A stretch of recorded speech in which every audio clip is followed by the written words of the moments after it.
Dr. Kim Soo-jin wiped the sweat from her forehead as she finished stitching up another wounded soldier. The alien's blue blood had stopped flowing, and his breathing was getting steadier. She had been working for 12 straight hours, but there was no time to rest. More casualties kept coming in. The hospital ship Mercy's Dawn was huge, bigger than most cities back on Earth. It floated in space near the Vega system, where 3 different alien races had been fighting each other for months. The ship's white hull gleamed under the distant stars, marked with the red cross symbol that everyone in the galaxy knew meant safety. "Dr. Kim, we've got another emergency coming in," called out Nurse Park Min-ho from across the medical bay. His voice was tired but steady. They had all learned to stay calm no matter how bad things got. Soo-jin looked up from her patient, a reptilian creature called a Zilani. These aliens were tough to work on because their hearts were in different places than humans, and they're green. Blood clotted differently, but after years of practice she could operate on any species in the galaxy. "What's the situation?" she asked, pulling off her bloody gloves. "Zilani destroyer got hit bad. They're saying hundreds of wounded," Min-ho replied, already preparing the surgical tables. "Dr. Lee Han-sol is getting ready in operating room 3. Soo-jin nodded and grabbed a fresh pair of gloves. This was what they did. They saved lives. It didn't matter if the patient was human, alien, friend, or enemy. When someone was bleeding and dying, the only thing that mattered was stopping the bleeding and keeping them alive. The human medical ships had been doing this for 60 years now. After the old wars ended, humanity had made a choice. Instead of being the galaxy's soldiers, they would be its doctors. Every human child learned about the Great Reconciliation in school, the day humanity put down their weapons and picked up medical tools instead. "Ma'am, the wounded are coming aboard now," said Corpsman Choi Young-woo. He was young, maybe 25, with quick hands and a good heart. All the best medics had good hearts. The first stretcher came through the airlock, and Soo-jin's breath caught. The Zilani soldier on it was barely alive. His scales were torn open and green blood was everywhere. But what made her pause wasn't how bad the wounds were. It was how precise they looked. "These cuts," she muttered, examining the soldier more closely. "They're too clean, too exact." She had seen thousands of battle wounds over the years. Plasma. Burns were messy and spread out. Missile fragments left jagged tears, but these wounds looked almost surgical, like someone had known exactly where to cut to cause the most damage, without killing instantly. More stretchers kept coming. Zilani after Zilani, all with the same precise wounds. Someone had been studying. These aliens, learning their anatomy, figuring out their weak points. But who would do that and why? "Doctor, this one's critical," Min-ho called out, heart rate dropping fast. Soo-jin pushed her worries aside and focused on the patient. She had trained for 15 years to get this good at xenobiology, the study of alien life forms. Her hands moved automatically, finding the right pressure points to stop the bleeding, knowing exactly which medicines would work on Zilani physiology. As she worked, she thought about how humanity had gotten so good at this. During the old days, when humans were still warriors, they had fought against dozens of different alien species. To beat them, human soldiers had to learn everything about their enemies, how they thought, how they moved, how their bodies worked, and most importantly, how to hurt them effectively. But when the wars ended, all that knowledge didn't just disappear. The same information that had once been used to kill was now being used to heal. Every weak point that had once been a target was now a place where surgery could save a life. Every biological quirk that had once been exploited in battle was now medical knowledge that helped treat diseases. "We're losing him," Min-ho said urgently. Soo-jin worked faster. Her hands found the secondary heart that most doctors forgot about. Zilani had backup organs that kicked in during trauma. She had learned about it from old military files, back when that knowledge was used very differently. The patient's vital signs stabilized. Another life saved. Hours passed. The medical bay filled with recovering patients from a dozen different species. Humans worked alongside alien doctors they had trained, all of them united by the simple goal of keeping people alive. But as Soo-jin finally took a break, she couldn't shake the feeling that something was wrong. Those wounds had been too precise, too knowledgeable, Someone out there was using the same kind of detailed biological information that she used to heal people. The difference was they were using it to hurt instead. She didn't know it yet, but that someone was about to make the biggest mistake in galactic history. They were about to learn why humanity had once been feared across the stars, and why choosing to become healers had been an act of mercy, not weakness. The galaxy was about to remember what humans were like when mercy was no longer an option. Captain Bei In-sung was having his morning coffee when the alarm started screaming. He nearly dropped his cup as red lights flashed throughout the bridge of Mercy's dawn. In 30 years of commanding hospital ships, he had never heard the combat alert system activate. "Sir, we've got multiple contacts dropping out of hyperspace," reported Lieutenant Song Ji-woo from the sensor station.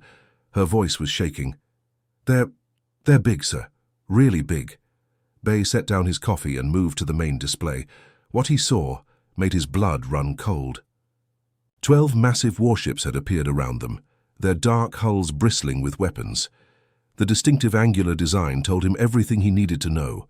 Korthak Empire battle cruisers. "Open a channel," Bei ordered, trying to keep his voice steady. "Korthak vessels, this is Captain Bei In-sung of the hospital ship Mercy's Dawn. We are operating under galactic medical protection laws.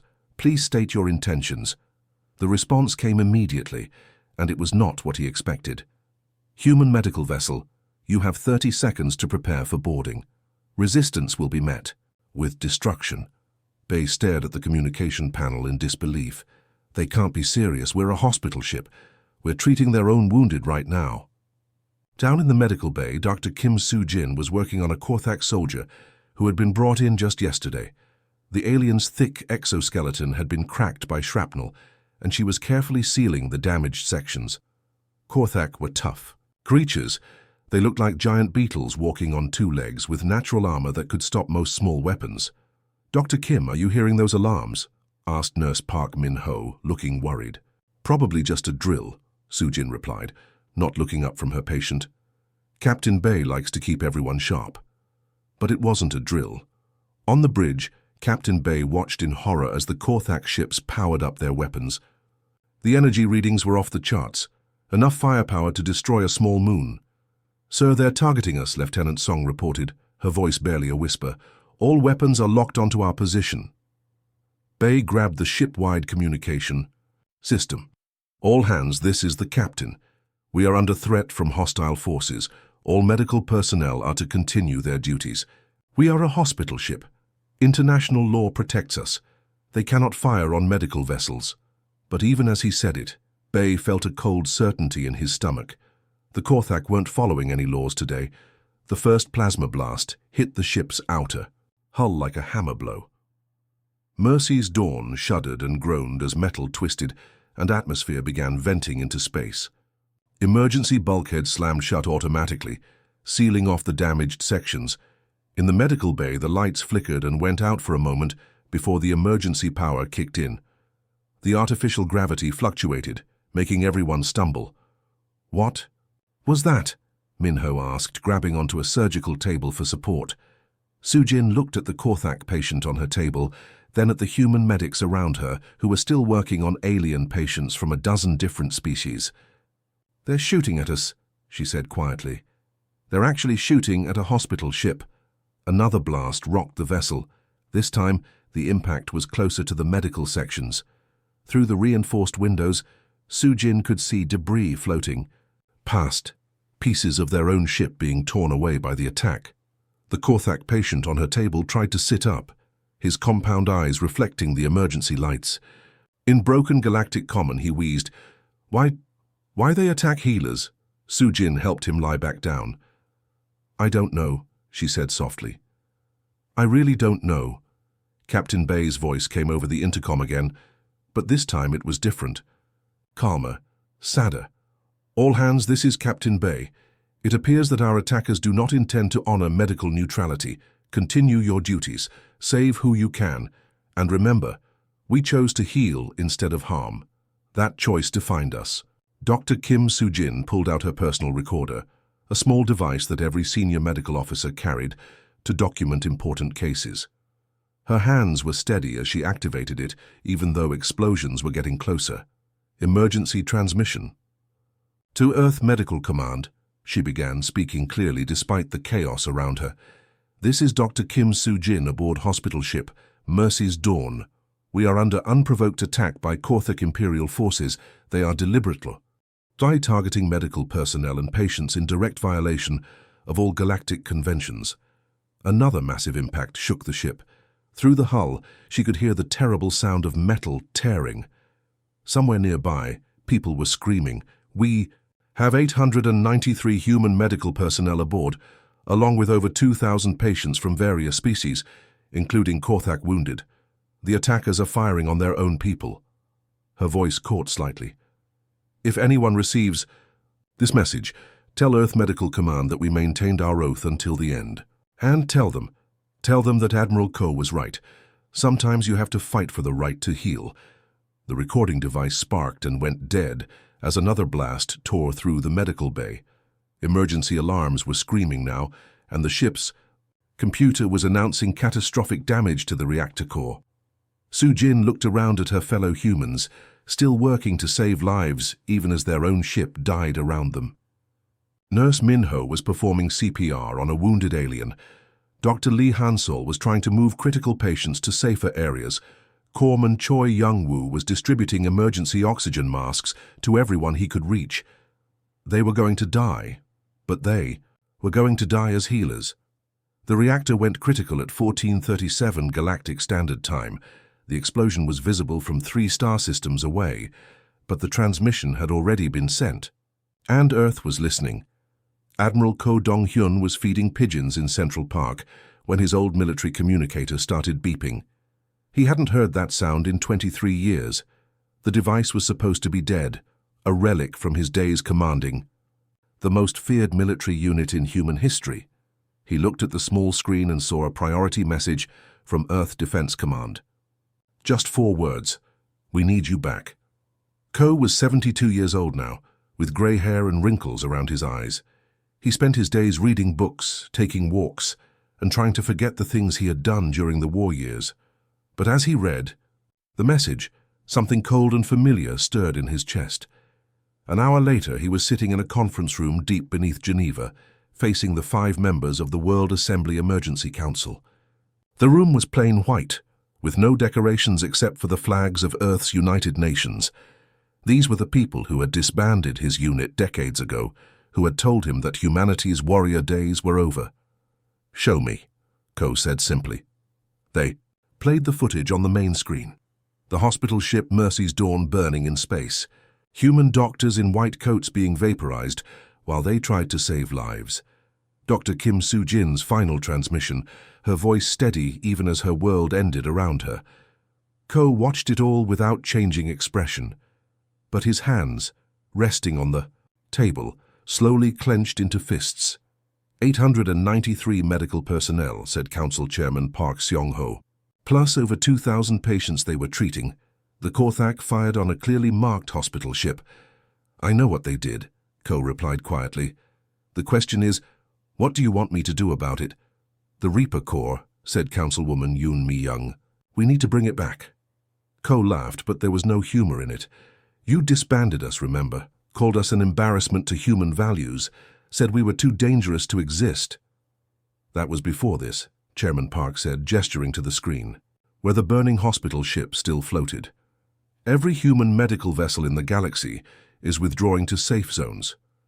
For the first time in 60 years, our doctors are afraid to do their jobs."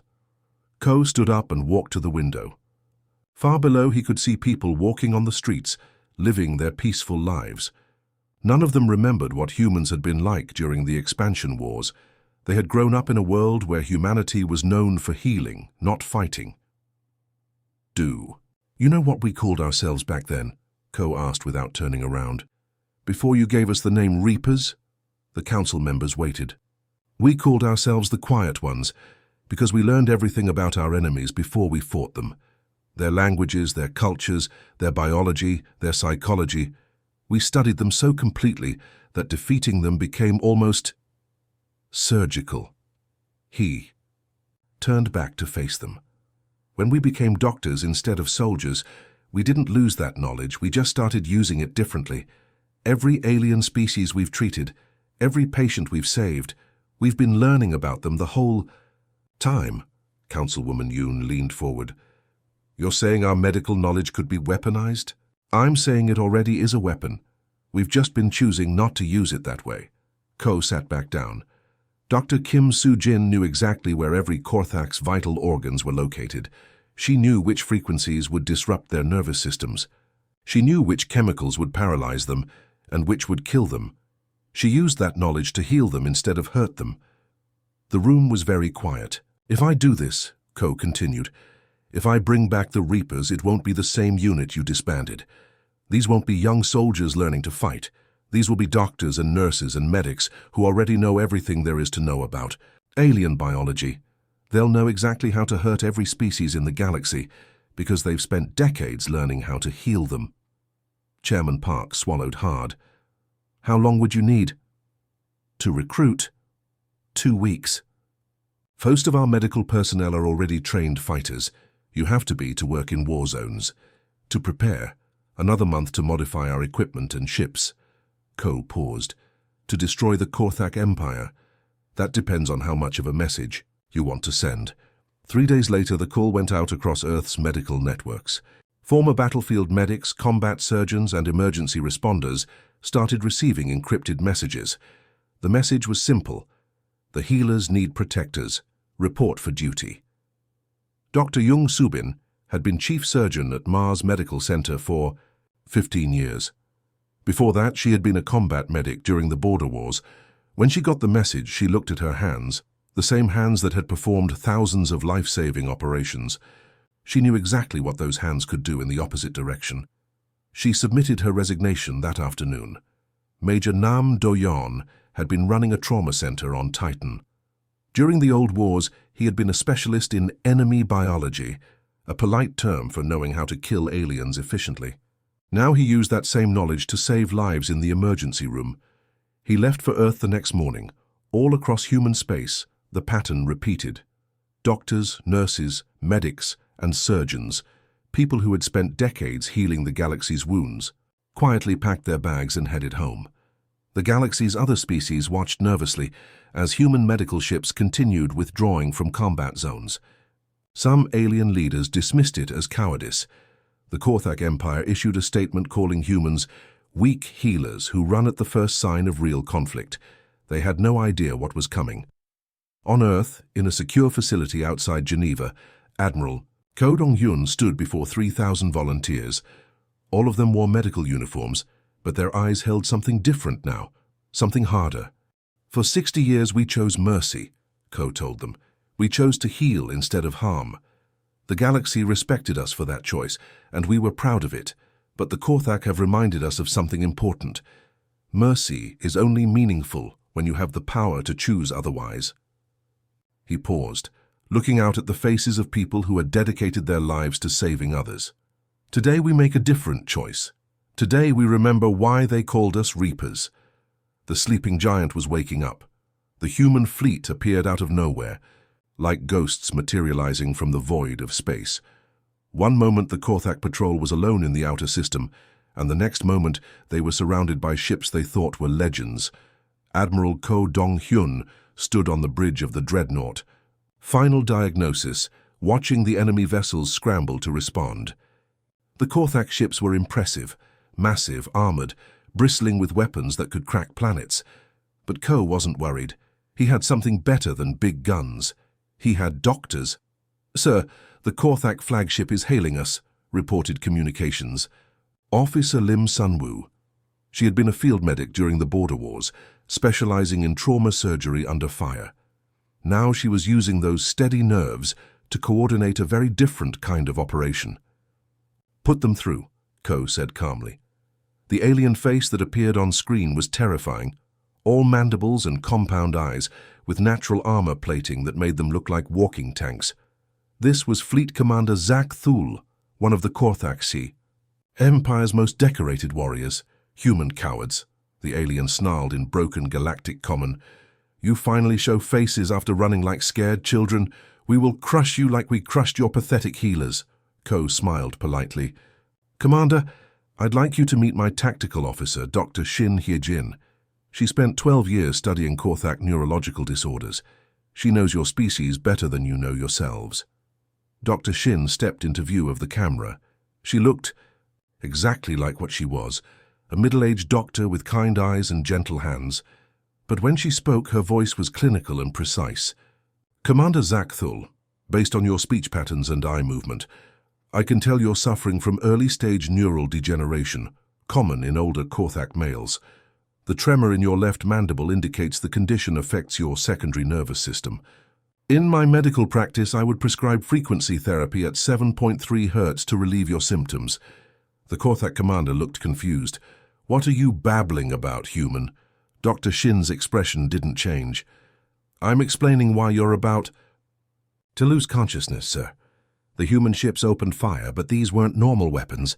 Instead of explosive missiles or energy beams, they released targeted electromagnetic pulses calibrated to exactly 7.3 Hz, the frequency Dr. Shin had mentioned. The effect on the Korthak fleet was immediate and terrifying. Every alien on every ship suddenly found their minds clouded, their thoughts scattered. They could see and hear, but they couldn't think clearly enough to coordinate their defenses. It was like being extremely drunk, but worse. What have you done, Commander? Zakthul slurred, his compound eyes unfocused. Precisely what Dr. Kim Soo-jin would have done to treat your neural condition, Ko replied. The only difference is dosage and intent. The human fleet moved through the disabled Korthak ships like surgeons working on an operating table. Each strike was calculated, precise, targeting specific weak points that the medical corps had identified over decades of treating wounded Korthak soldiers. Commander Nam Do-yeon, formerly chief of emergency medicine on Titan, coordinated the assault on the enemy's left flank. His ships fired plasma cutters that sliced through Korthak armor at exactly the points where their exoskeletons were thinnest, the same points where human doctors had learned to make surgical incisions. Remember, we're not executioners, Nami announced over the tactical channel. Disable their weapons, cripple their engines, but minimize casualties. We're still doctors. Major Jung Subin, who had spent 15 years performing surgery on alien species, directed her squadron to target the Korthak ship's power cores. But instead of destroying them completely, her weapons created precise electromagnetic interference that shut down the reactors without causing explosions. It's like performing surgery on a patient who's fighting you, she explained to her crew. You have to be firm enough to complete the operation, but gentle enough that they survive it. The most horrifying part wasn't the weapons themselves, but how casually the humans used their medical knowledge. Dr. Lee Hansol, who had pioneered treatments for Korthak respiratory diseases, deployed chemical agents that temporarily paralyzed the aliens' breathing muscles. They wouldn't die, but they couldn't fight either. Captain Park Yoon-ji, a former pediatric surgeon who had saved countless young Korthak lives, used sonic weapons tuned to frequencies that disrupted their inner ear balance. The alien crews found themselves too dizzy to operate their ships effectively. Within 3 hours, the entire Korthak battle fleet was floating helplessly in space. Not destroyed, disabled. Every ship intact, every weapon system carefully removed, crew alive but unable to fight. It was the most precise military victory in galactic history. This is impossible, whispered Commander Zakthul, his voice barely audible through the communication link. How do you know so much about us? Ko's expression was sad rather than triumphant, because Dr. Kim Soo-jin treated over 4,000 Korthak soldiers during her career. Dr. Lee Hansol saved the lives of 300 Korthak children suffering from genetic disorders. Nurse Park Min-ho spent 6 years developing better surgical techniques for your species. He paused, letting that sink in. Every weakness we're exploiting now we learned while trying to help your people. Every vulnerability we're targeting, we discovered while saving Korthak lives. Your empire's greatest military secrets were given to us freely by your own wounded soldiers who trusted us to heal them. The communication channel was silent for a long moment. The irony, Ko continued, is that we could have done this any time in the last 60 years. We chose not to, We chose to heal instead of harm. Your people attacked our healers, so now you get to meet our soldiers. And our soldiers happen to know everything there is to know about keeping you alive, or making sure you can't fight." Admiral Zhou looked out at the disabled enemy fleet, then at his crew of former doctors and nurses, who had just demonstrated the most terrifying application of medical knowledge in history. "Signal the Korthak High Command," he ordered. "Tell them, we're ready to discuss terms." The galaxy's greatest healers had just reminded everyone why they had once been its most feared warriors. The surrender ceremony took place aboard the neutral station, Harmony Point, floating in the space between 3 star systems. Representatives from across the galaxy had come to witness something that many thought impossible: the complete capitulation of the Korthak Empire. Admiral Ko Dong-hyun walked into the main assembly hall wearing his old military uniform, but with one important addition: the Red Cross of the Medical Corps pinned beside his rank insignia. Behind him came his senior staff, all of them former doctors and nurses, who had temporarily set aside their healing roles to become something much more dangerous. The Korthak delegation was already seated, their compound eyes reflecting the harsh station lighting. Fleet Commander Zak Thul, still recovering from the neural disruption weapons, struggled to keep his mandibles steady as he signed the surrender documents. "The terms are simple," Ko announced to the assembled alien representatives. His voice carried clearly through the hall's translation systems. "Any attack on medical personnel, from any species, will result in immediate military response from Earth forces equipped with complete biological profiles of the aggressor species." A ripple of unease went through the crowd. The Alterian ambassador raised one of his tentacles. "Admiral, are you threatening to weaponize medical knowledge?" Ko's expression was calm but cold. "Ambassador, we're not threatening anything. We're simply explaining reality. For 60 years, human medical personnel have been studying, treating, and healing every species in this galaxy. Every surgery we've performed, every treatment we've developed, every life we've saved has taught us something about your biology." Dr. An Seung-ho, Ko's former medical advisor, stepped forward. The elderly surgeon had spent 40 years perfecting treatments for dozens of alien species. Now he held a data pad containing information that could terrify entire civilizations. "We know which frequencies disrupt Alterian neural networks because we developed therapy for your epileptic children," Dr. An said matter-of-factly. "We understand Zelani cardiovascular weaknesses because we've performed thousands of heart surgeries on your species. We can paralyze Vorthan muscle systems because we created treatments for your muscular dystrophy." The hall fell silent, except for the hum of the station's life support systems. "Every species we've helped has unknowingly provided us with detailed information about their vulnerabilities," Ko continued. "We chose to use that knowledge to heal. But choice is the important word here. We can choose differently." The Korthak. Fleet Commander tried to speak, his words slurred from the lingering effects of the human weapons. You saved our people, our children. Our wounded soldiers trusted you." "Yes, they did," Ko replied, his voice gentler now. "And we honored that trust. We saved every life we could, treated every patient with respect, and never used our knowledge to harm anyone, until you forced us to." Dr. Park Yoon-ji, who had been chief of pediatric surgery before joining the Reaper Corps, addressed the assembly. "I've operated on over 2,000 alien children during my career. Korthak, Zelani, Alterian, Vorthan. I've held their tiny hearts in my hands and fought to keep them beating. Every parent who trusted me with their child's life was giving me the most precious thing they had." Her voice hardened slightly. "That same trust taught me exactly how fragile those hearts are, exactly where to apply pressure to stop them from beating. I pray I never have to use that knowledge. But now you all know that I have it." The surrender documents were comprehensive. Not just an end to hostilities, but the establishment of the Mercy Accords, a new galactic law that made attacking medical personnel equivalent to attacking an entire species' homeworld.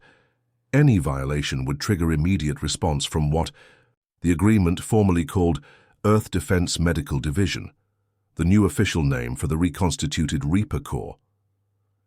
3 months later, Dr. Li Minjung was unpacking her surgical instruments in the new medical station above Vega Prime. The same region where Dr. Kim Soo-jin had died was now home to the most advanced hospital facility in the galaxy, built with technology contributed by grateful alien governments. The station was beautiful, gleaming white corridors lined with medical bays designed to treat every known species.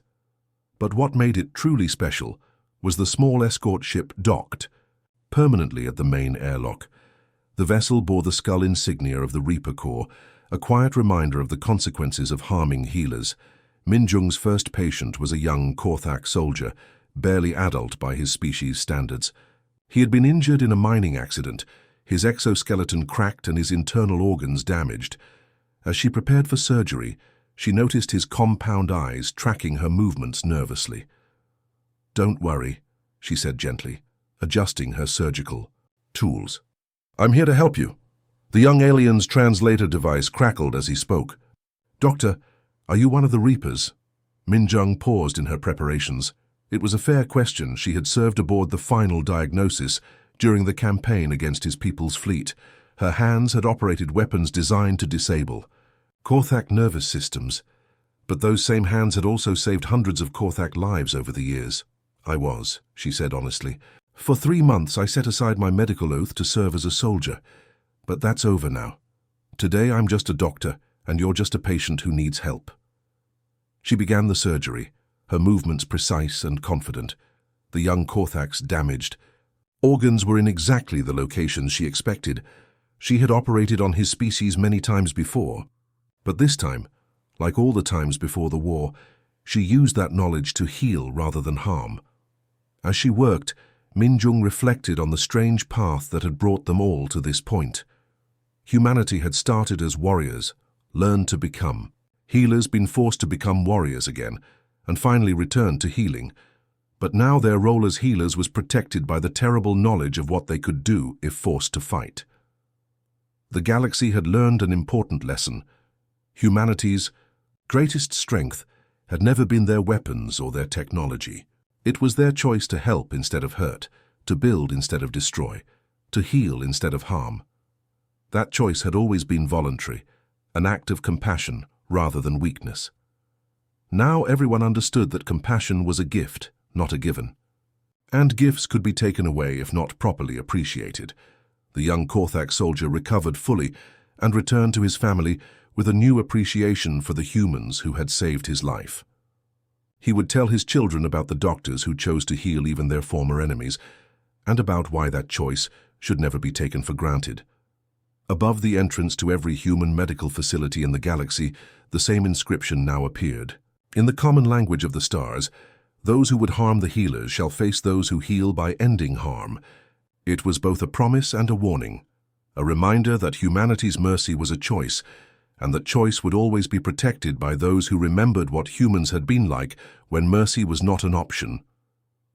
The doctors had returned to their work, but the galaxy would never forget what happened when healers were forced to become soldiers, and that memory would keep the peace for generations to come.